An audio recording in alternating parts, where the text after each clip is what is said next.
Welcome to this introductory video on program criticality. In many countries, the United Nations operates under challenging security conditions. The program criticality framework helps us in our decision-making on what levels of security risk we can accept when carrying out our programs and our activities. As a key input to the UN security risk management process, a program criticality assessment allows us to systematically balance security risk with our programs and tasks. We therefore want to stress the importance of program criticality in helping the UN to stay and deliver results in high-risk environments. A support structure is in place to assist UN leaders in the field in conducting and applying program criticality assessments. We invite you to make use of the technical support that we can provide to you through the PC Secretariat and through the deployment of trained PC facilitators. In this video, you will hear from senior UN leaders and practitioners about their experience with program criticality. I have to work in a very high threat environment. Currently we are working in West Mosul and we're busy assisting the clearance of explosive hazards in West Mosul to enable people to return to West Mosul. I work with program criticality on a daily basis. I have a team in the field in a very high threat area on a daily basis throughout all of northeastern and northwestern Iraq. Security advisors work with program managers in high threat environments on very much on a teamwork basis, and we see ourselves as being enablers and facilitators, and the program managers and the program is basically our clients that we try to ensure that they have the high degree of success to get full access to the population needed in the most safe and secure manner that we can give. Program criticality informs decisions on acceptable risk in a unique way, that we see this as a unique and powerful concept that gives a very objective view of the situation to enable decisions to be made with honesty, fully informed, and bringing together not just security and program of an individual agency, but across all different agencies involving DSS, ourselves, and all the agencies that are actually involved in the activity. Perhaps the key that I would focus on here have to do with an informed basis for decision making on the programmatic activities in the country. And I think that certainly has come a long way from the times when determinations were primarily made on security grounds.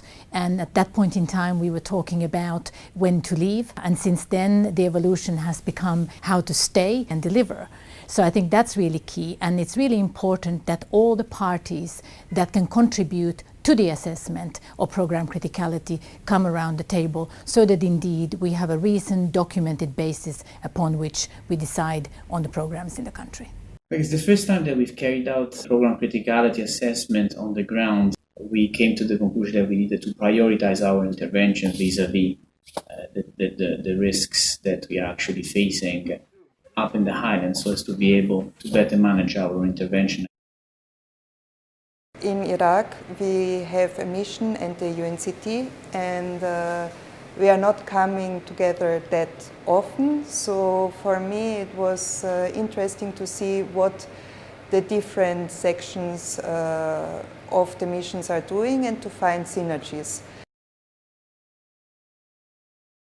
The key success factors to me are first and foremost very strong leadership. So either an SRSG in a mission setting, or the RC, HC, or RC in a non-mission configuration. I think a cohesive team, UN team, is also helping a lot. Good preparation for the assessment is very important, so that people know what it is about. An inclusive process, so that the entire team is involved throughout the process as required, and often it helps a team of external facilitators to help the discussions.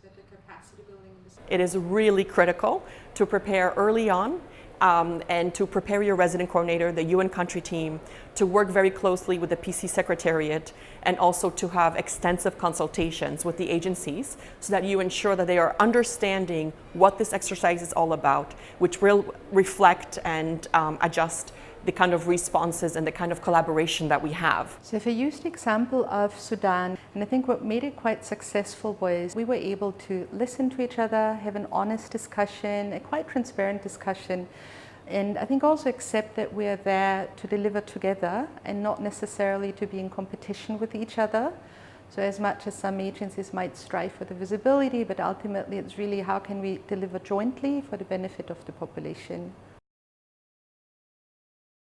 I think it was quite important and interesting to have some of the security personnel involved in it, because there is a balance between the implementation ambitions of programmatic people, but also balanced against the security necessities and security requirements that need to be taken into consideration in each individual context. So it was quite interesting to see the dynamic between the two and to see how they can actually complement each other to make sure that you can continue to deliver in a risk-informed manner without having these things impose onerous constraints on delivery. It was an eye-opener, this training, because it was something new that I learned in these 3 days, was that how we are focusing, being program people, totally on results, but at the same time being realistic and knowing that it's not just the results that we should be thinking about, but also looking at the risk situation and then making sure that whatever we are